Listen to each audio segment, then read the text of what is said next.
Welcome to Writing in the Real World, the podcast that explores the kinds of writing done in the jobs you aspire to do. I'm your host, Marina Gabor.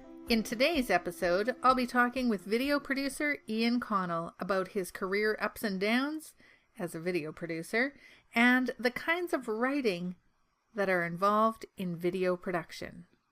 This episode is sponsored by Summit Writing Academy. Improve your writing in less time.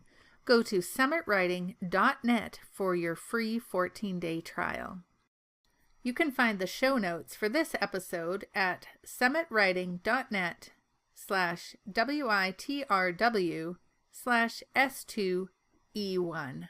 Without further ado, let's dive in. I saw on your site that you were doing some sort of mud race or something. Was that my site or the CPPS site? Oh, it might have been the CPPS site. Yeah, I haven't done that since that year. Was that 2017 or 2018? It might have been 2018. Yeah, I like those. I miss those. Yeah, that was the only one I've ever done. My wife's done 2 or 3. And Okay. Cool to do one together. Neat. So what prompted you to do that? Get muddy? But boy, maybe it was that I could win. I had a friend at work who loved those, and he'd do several a year. And I was like, sure, I'll train. I had just figured out how to run again, having gotten through chronic pelvic pain syndrome. And yeah, that was like a way to celebrate. And I was like, whatever. If I go slow, I go fast. Let's do this thing. Yeah, I'd been through, I did 8 years of MMA training, and I was like, if I can make it through their tournaments, I can make it through a race, right? And we had a great time. So wow, cool. Yeah. So you did MMA training. Do you still do that? I wish. I gave it up 3 years ago. We had a second child, and I was like, my master's master, he had this podcast with Joe Rogan, and I had heard it twice. And in there, he said, if you're going to be a fighter, you have to fight. If you're going to be a writer, you have to write. And I was like, oh, thank you for speaking directly to me. Like, I'm spending 2 to 3 nights doing this thing and not any nights doing writing. And I was like, but I'm not going to do this for a career. I would like to write for a career. So I thought that's what I need to do. And then I've only begun writing this summer consistently. Yeah, it's kind of shameful. Yeah. Well, we'll dig into that more in a bit. Thinking about these things and life changes and so on, is there some project you tried or something that let's try to be relatable here? People try stuff, fall on their face. Sure. Anything you're willing to share? Yeah. I I definitely have one. I wrote my first novel 7 or 8 years ago, and it's not fair to call it a novel. Let's call it a novel manuscript.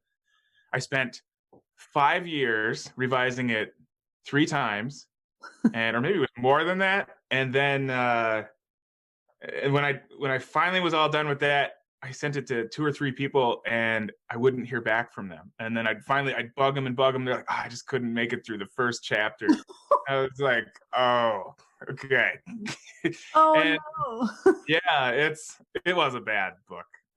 There were some fun ideas, I guess, but yeah. For first work, it's just, and part of the problem with that, I think I later discovered reading some Stephen King, his book on writing it's like, excellent.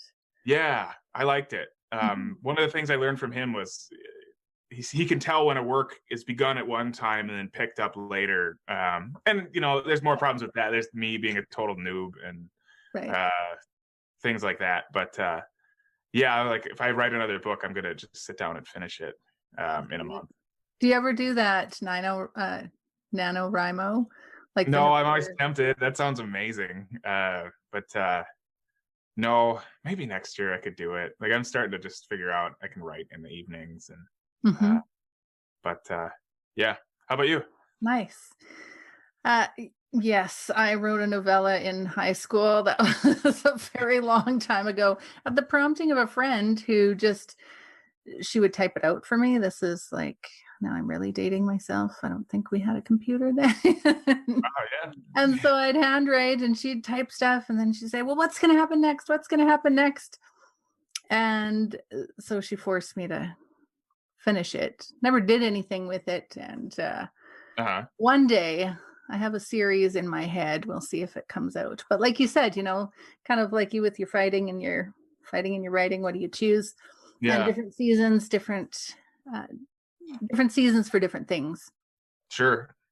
But thank you for sharing that story. It's good to know that writing doesn't just happen. And now that you've got that first one under your belt, so you've done one, right? And actually done two. Stuff. You've done a few? I did a second one. And I mentored this kid through Big Brothers Big Sisters for 7 years, and I had him read it. And I mean, he didn't read a lot of books, admittedly. He's super into sports, but so he was pretty supportive of me. Was it good? It was better than the first book and was a lot shorter than the first book. But you know, as I look back on that one, I think that would be better as like a video or like a YouTube series or even a show. So yeah. Cool. Yeah. So just over time, keep writing more stuff. Yes. And picking up new techniques. And I think, like you said, you know, the writing that you did a couple of years ago, if you were to pick that up now, you have different perspective, different view on life. It's always good to name and date your stuff. Have you ever looked back at stuff and thought, wow, this is actually not bad, but did I write it or did I, where did I get this from? Yeah. Yeah, it's been a while since I've done anything like that. But yeah, once in a while there's a sentence in there that's like, oh, that's pretty good. Now it's learning to put them all together into one coherent story. Like one of my challenges for myself now will just be a short story that isn't biting off more than I can chew. Right. And gets done. Yes. Yes, that's exactly the thing. Well, in your work as what should we call what is your career title? Video production. Okay, video production. Yeah. You need to do stories. I saw on your website that you do storyboarding, you write the scripts, and you had, let me see, I made a note here. Nobody's favorite movie would exist without a script. Love it. Totally Thanks. true. And you're writing those scripts. Is that right? Yeah, I mean, they're not Hollywood screenplays, but even your marketing videos for a small business, they do so much better if you write it out first. Don't just show up with a camera and I'll get some shots of the business and we'll make this interesting somehow afterward. That's a terrible idea. In fact, that was the basis for me getting into this. I was like, well, that's the one thing I can do better than most. Right. Is find out what sells about this business and what's interesting. And start from that, not start from pretty shots. Right. So what is your creative process then? So how do you get from idea to your script and finished video? Sure. Are you thinking with regard to like marketing videos, like my business? Yeah, I'm just thinking, like, what is your writing process? So if somebody's watching this and they're thinking, hey, this sounds like a really cool thing. Do I have the writing skills for it? What kind of writing skills do I need? What kinds of things could I be doing to develop those? Just sort of a behind the scenes look at the kinds of skills that are required for that.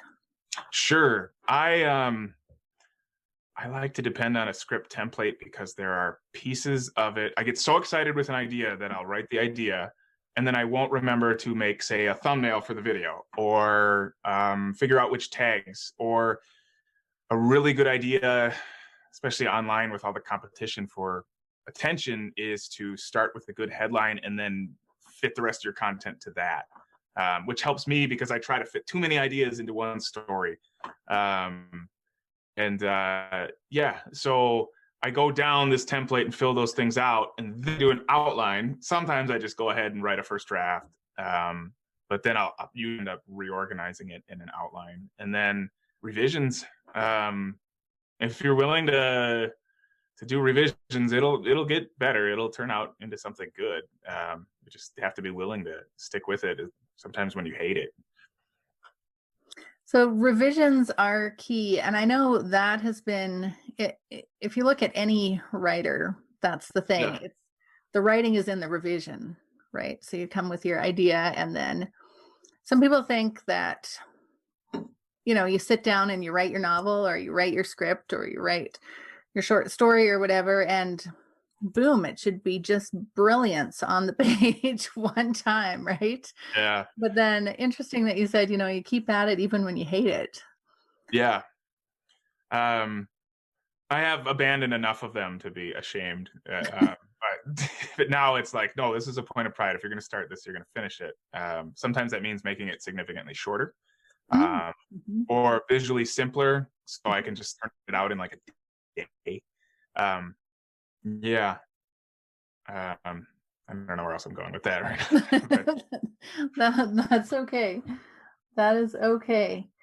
Yeah, the heart of every great video is a great story. How do you discover that story? Well, that's research. And in the marketing world, that's typically talking to your client's client, because they're the one you really need to speak to. And yeah, every chance I get, I ask them, can I talk to some of your clients? Most of them are like, oh, can't do that, or well, we don't really have contacts. And once in a while, they really do know their business well enough to know, like, no, why people pay for us is because we do everything and we save them 4 phone calls. Sometimes they really do. And then I'm like suspicious of that, and I should trust them. So I still want to talk to their customers, and then the customers will verify that. Like, yeah, this made everything a lot simpler. But yeah, a standard questions list. I mean, if you had nothing else, going off the journalist's basics, who, what, why, when, where, how, that'll get you 80% of the way, because you'll see, okay, there's a gap here, I need to fill that in. There's a gap here, I need to ask questions about that. And then, yeah, what is it people are really buying? What do they really want in this? Even if it's banal, even if I can't appreciate it because I would never buy that. That's a challenge, is putting yourself in their mind frame. Like, I've got a friend who, he loves snakes. He is driving to Wausau, Wisconsin. That's 2.5 hours from us today to pick up a snake. No, I think 2 of them. And I'm like, a dog someday, and then like snakes. But he loves them, and I'd have to get into his mindset as best I can, and use his language if I were to write about why you should buy this snake. But yeah, lots of questions. I just ask a zillion questions. And then when you're shaping the story, do you have there's sort of a general story arc? Do you have a template that you generally use, and then you plug those in, or what's your process in? Well, I'm trying to be like, do you know who Joseph Sugarman is? Yes. Yeah? Yeah. Good for you. This must be a copywriter thing, huh? Yeah. He said you give it some time and then it'll come to you. I'm trying to be like that, but sometimes you don't have that luxury. And just I'll belt out 3 different angles, just jam out a paragraph, like, oh, it could be like this. And look back at them, and then I think in that case, there are different psychological triggers that different audiences like to see. We made commercials for MGM Liquors locally last month, and they knew right from the start everything's about price. So Sugarman would call that the greed trigger. You can get this vodka at this price. Right. So that's done for you. But otherwise, yeah, it's taken a look at, do these people require authority to overcome their objections, or what about a good story, or just proving that you are one of them? It's kind of like the identity trigger. Right. Yeah, I wish I could tell you something more concrete than this. I'm still working it out.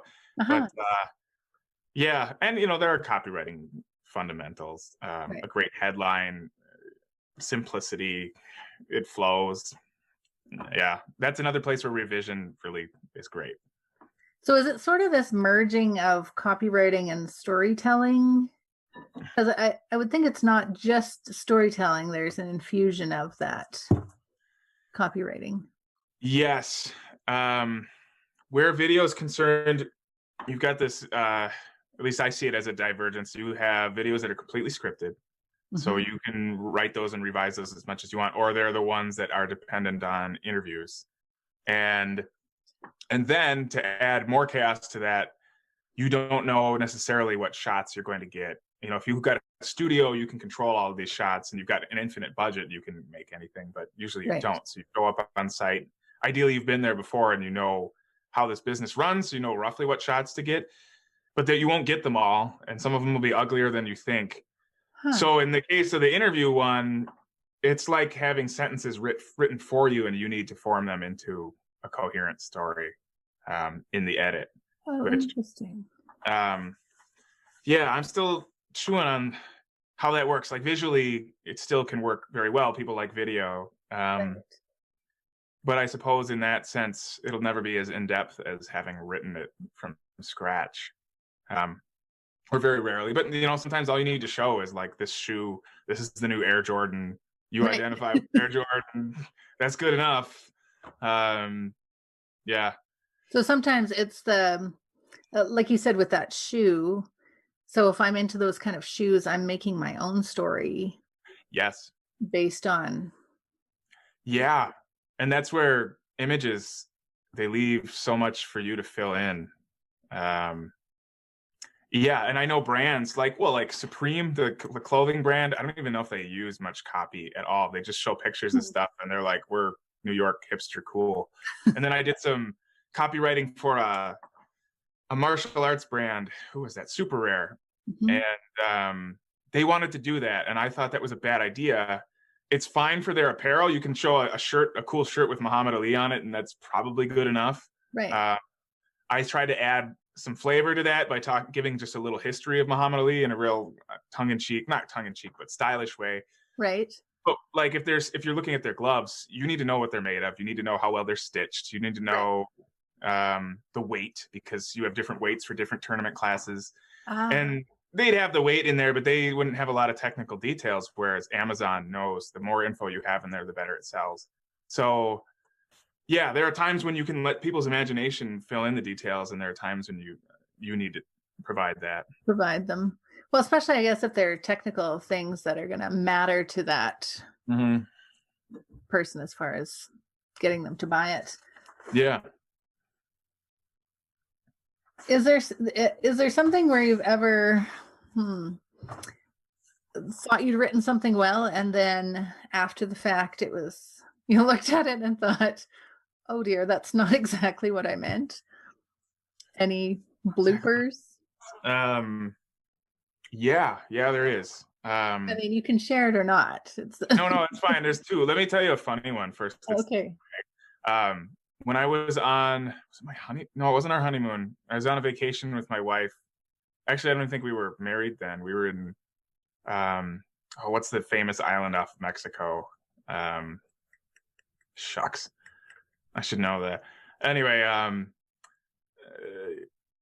I asked a guy, he was a cop, I think. I'm like, I tried to say it in Spanish, and I call it, where is the Puta Morena? And my wife whispers in my ear, you just asked him where the brown, let's say, prostitute is. Oh, dear. Yeah, and there have been other times when I've just destroyed Spanish. But for the writing, one of my first videos, I tried to make a sales video for a local police training company. One of the owners was somebody I used to train with in martial arts, and he was just a beast of a guy, and a cop. He was like the official trainer for the St. Paul Police Department. And so we're making this video, and I'm like, how are we going to organize this information? Well, I had found a copywriting template by somebody who's now well known as sort of a con artist, a contrepreneur. Very good at selling himself, but it's just. And I took their information, I fit it into this template, and it was a mess. It was just like, this is not compelling at all. It would ended up like 20 minutes long, and I don't think cops needed that long to make a decision on whether or not to train. So we made it, and I was like, this is hideous. Like, it was terrible. They were kind enough not to say anything, but then I made them like a 30-second teaser that just like had like 10 words about why to train. And I'm sure that was much more effective. So, that was a disaster. Don't stick with somebody else's template. Use your gut. I've got a client who he got a template from Grant Cardone, and it's just like your standard kind of sleazy copywriting where you go, what does it start? What do they call that? A pattern interrupt. You say something really weird that people make people like, what? And then you continue. Oh, right. Yeah. And I'm like, don't do that. Like, this guy's sleazy. Like, yes. Anyway. Well, I think we've had enough of that now that people have this detector that is well honed too. You're right. Yeah. This is no. Well, the same as like all the clickbait stuff and all of that. Sure. Like staying away from all of that. So you're going to stick to doing videos in English then? Is that? Yeah. No, I know I lived in Thailand for a while and I asked a few awkward questions that I later found out I was like, oh, that wasn't what I meant. So yes, the right word at the right time, right place, super important. Now, do you feel like as you're improving your writing, your business is improving, succeeding more? Do you think there's a correlation? Of course, I want you to say yes, but because I believe that's true, but I'm wondering if you notice that actually for real, like in real life, do you feel that there's a correlation? I do indirectly. I see improvement in the way I speak because I have written it out enough times to see what's wordy and what's ineffective, or just write out like, this didn't go well, that couldn't go well. And that's as simple as like journaling, or rewriting your elevator pitch or whatever, or rewriting your own ads and copy. And and writing your own marketing is awful. I hate it. Like anybody else is no problem. But yeah, I've rewritten my website 7 or 8 times. I still don't like it, but each time, at least I'm getting a little closer to speaking clearly and truly about what I do and honestly what I want to do, even though I don't fulfill that yet. Right. Sort of aspirational. Yes, I remember actually looking at your site quite a while ago and then looking at it recently in preparation for the interview. And yes, like from my perspective, after seeing it over time, there are definitely some really good copywritten nuggets, and the flow is better. And like I just saw lots of stuff, and I was like, "Wow, this is really good." I watched your video about these guys in this truck, and they're hauling these mats or something. Sure, Dakota matting, yeah. Yes, which is interesting. My husband has had to do matting jobs for different things, so I know a little bit about mats. So I'm like watching this thing and thinking about how you'd have to script that or what would be involved with that, and then thinking as you were talking about, you have to go on scene and can you get different shots. What were, did you enjoy that project? Was it challenging? Tell us a bit about. Sure, I love that project. That was probably the biggest one or the most important one this year. Just out of the blue, they found me on Upwork, which I don't recommend Upwork to anybody, but because you don't get snow leopards like this company, like it's, I don't know, it seemed like divine providence more than anything. But they want to cover this project, and your first inkling is they do mats. You point the camera at wooden mats, but they're really boring. So we on the drive down, we had to hurry because they had like one day that they wanted to do this thing, or the weather was supposed to be nice. And it did work out that way. And yes, the next day was like windy, or the day before was windy too. And we were flying a drone, so we didn't want that. And plus with microphones, that's the worst. It's just yes. We did a workaround for that for the interview. Anyway, so we're driving down there. And my videographer friend Corey, he's asleep, and I'm just like, I gotta figure this. We can't just do. And thinking whose book was it? It might have been Storybrand by Donald Miller. And I was like, of course, the story is about people who get you out there. They make it possible to put up huge structures in the middle of pasture land in Kansas. And so I was like, we got to point camera at people as much as possible, but more than anything in their partnership, all the other companies that are around them and digging holes and putting up bridges. Right. And yeah, and that was the story. But then, you know, it's a scripted project. So even the next day, while Corey's setting up for interviews, I'm revising my questions list. I'm like, what gaps need to be filled? But yeah, 20 minutes maybe to just pull out a piece of paper and start writing. These are the questions. Let's start here. Let's get to here. If you don't get this, let's circle back to it. Yeah, and I just ask questions and ask them to shoot from the hip, which for construction guys is like second nature. Yeah. Not to make them curse, but yeah. So and that turned out really well. I got what I needed. I wasn't 100% certain I had that until I saw it all in production. But yeah, we told this story of you know, how they went out there and they were loved by the other companies, and they were real easy to work with, and they saved them a lot of trouble. So yeah, I love that one. Yeah, it was good. I was just going to ask you something else and just totally blanked out. Oh, yes. So in you're writing your storyboards or doing the storyboards, writing scripts, all of that stuff, that's fine. Improving your writing, doing a little novel writing on the side. But then as far as written communication, we talked a little bit about marketing. You hate your marketing, or you hate doing your marketing, but got to do it. That's right. It's hard. Self-promotion sometimes is challenging. Sure. But then there's also the writing required to even secure the work. You know, the emails back and forth, text, whatever. How have you found, have you had to tweak your writing at all? Does it just come naturally, being able to communicate with customers, clients, that kind of thing? Yeah. I think I've probably done in the past couple of years, at least 100 Upwork proposals. And I think I landed like 15 of them. So it's not a great batting average. But they compete on price. If I had any advice, this is in the book, what's that called? Captivate. This works. If you have any ground in common with this person, that's like one of my best clients.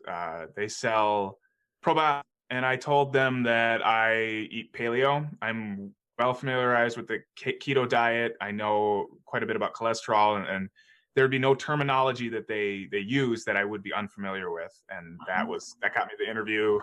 Yeah, and they're a fantastic client. Yeah, that happened. I know that happened at least a couple other times, and I was like, that's huge. You need that. You need their name. Beyond that, I mean, as far as Upwork goes, I don't spend a lot of time because they're low percentage anyway. It's, if I can't offer them something that nobody else does, right, I'm not going to spend a lot of time on it. But yeah, those at least did force me to get more and more succinct with those communications, and to understand that it's not necessarily worth your time to spend a lot of time on them. Now, does that go for an actual job application? I don't know. I'm not actually that good at job applications, but for freelance work, yeah. Right. That's what I've learned. Just communicate succinctly. Again, the right word at the right time, connecting with people. Yeah. Excellent. So have you had a mentor or somebody who's inspired you in the work that you're doing in your career? Like, why video? Was there somebody that inspired you? Well, I was a big YouTube nerd. Somebody, I mean, I don't know if there's anybody directly in the field of like creating commercials who I follow, which maybe I should. But as far as that goes, like I like David Lynch, just a movie and show director. I was like, I love the way he uses these visuals that hook you, and they're mysterious. That he's good at the arousal of curiosity. And who else writes great copy? I mean, I always like Neville's stuff. I'm sure you do too. Yeah. Still read his emails, and that's rare. I usually just toss everything else. No, I've been thinking about that. I reached out for help for a local mentor through a Minnesota organization called SCORE, and I've been getting some assistance there. But I was asking about, honestly, their ideas for getting more clients. Right. So not about writing in particular. So if somebody were wanting to try to get into the same video production, what would you recommend? So if you were talking to, say, your younger self, what do you wish you would have known, skills that you would have tweaked earlier or focused on? Sure. I mean, connections are a big deal. There are only so many of these gigs. Having worked somewhere or knowing people who get these gigs, who are known for these gigs, that's an advantage I've never had, and I would certainly recommend that. But yeah, being able to write a script. It doesn't have to be hard. 2 columns, or you could even do the Hollywood format where you go line and then in parentheses what you're seeing. And you should know your way at least around a camera and around post-production software to know what's possible, and what's easy and what's not. And maybe familiarize yourself with rates. Like I had a friend, my videographer friend, he's like, even go work as a grip on a set and you'll learn so much. Just volunteer to be somebody's assistant for, it's not much money, but you're there and you see like the whole process. They've got this order of operations, and that gives them room for the creativity. Right. So you also have another side project. Did you want to talk about that? Which one? Chronic pelvic pain. Is that the one you're thinking? Yeah, sure. Because you wrote a book for that. Yeah, it's an ebook, but yeah, that's pretty. Okay, well, that's considered a book, right? Yeah, it's writing in a book format that you're selling, and also you have some videos with that. Which did you have to do some scripting with that? Absolutely, yes. Yeah. So a couple years ago, I had chronic pelvic pain syndrome, and it stunk. It really hurt. I couldn't run. I couldn't chase my son when he was just starting to run. And I'd done 8 years in mixed martial arts, and there's a joke in martial arts that there's not a million injuries. There's just one that travels around your body. And like a key to becoming a black belt eventually is just dealing with the one traveling injury more than anything. If you keep going, that's your biggest enemy, is this thing that hurts. So yeah, I'd popped ribs, I'd popped elbows and knees, and lots of dings. Only one that really stuck because I didn't tap early enough, and so yeah, I've got an elbow injury that if I really want to, I can get it going. But I was proud of my ability to rehabilitate injuries, and I was like, I'm gonna beat this. And so it turned out there was not a lot of good information on this condition. Doctors usually do surgery or drugs, and I was like, let's not do that unless we really have to. So I read everything I could and started to put it all together. But I finally discovered a missing piece after 6 or 8 months. It was that anxiety was a huge component of this. And when I started attacking that directly, within 2 weeks, I was running again. It was just like metaphysical. Wow, that's amazing. Crazy. Yeah, I was so thrilled. So I knew there was all this information it was not in one spot. There were some good books. What's her name? Anyway, there were some good books, but no books that were complete, no books that were really oriented toward men, and men don't want to talk about this. And prostatitis is huge, and it sounds like most of it is actually this condition. So yeah, I was like, let's learn to make content. I'm gonna write this out, and then I'm gonna make it into a blog, and then eventually I'll do a video course on it. And so I did, and had to build a WordPress site, and oh man, I know you probably know about that. And I've done a few, but made practice copywriting, doing kind of a video on how to cure CS general broad overview. And the first thing it does is goes over the symptoms, because that's the biggest problem, or the first problem at least, is whether or not this is what you have and not like an Right. STD. Video was cheesy but pretty effective because it had a clear answer to people's questions that it got to right away. And then I did a stretching one, just with my stretching routine, mostly ripped off from those books, and it had an edition, and that's got, I think, 172,000 views now. Wow. Yeah, I think that's in 18 months, and yeah, that's the biggest one by far. So then I was like, do I want to write a separate book? I was like, I think I just want to, I don't know. I didn't want to stop giving it away for free. So I put all that edition in the book, but it's basically the content of the blog cleaned up better. Right. And started selling that, and then I mean, it's done pretty well. We make a few sales every week, and kind of a suggestion, if this stuff helps you, you could the book, have it all in one place, and that way they're not just paying me. They get something out of it. Print it that way, right? Right. Or have it on their e-reader or phone. Yeah, and that's doing pretty. As far as the videos and scripting, yeah, I always script all of those. Because, well, I had to learn to sit and talk to a camera. Right. And I realized the easiest way to do that is to keep sentences short. And then I look at the script, and if there's a short sentence, I could deliver it. If it's like 4 lines, I'm going to flub it. And Right. some of those you just have to fight through. But yeah. And then I would pick visuals that would substantiate that. If it's an abstract idea, like these 3 components come together, or these 2 things are mutually exclusive, then I'd make an animation based on that.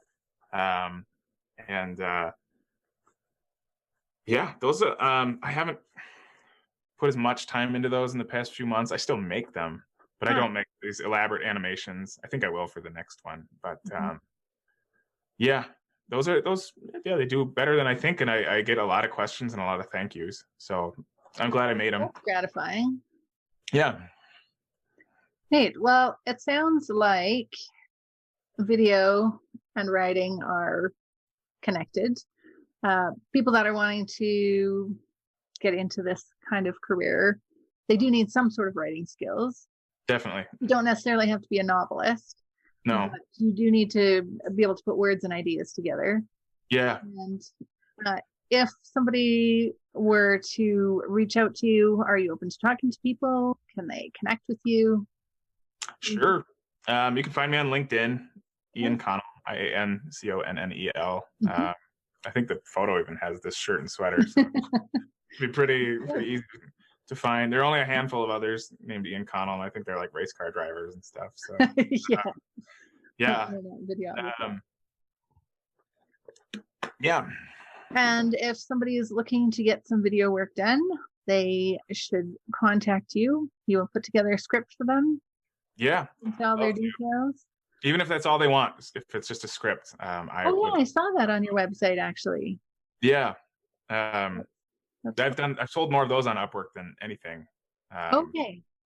Yeah. Just this morning, I was finishing a video that started as a script.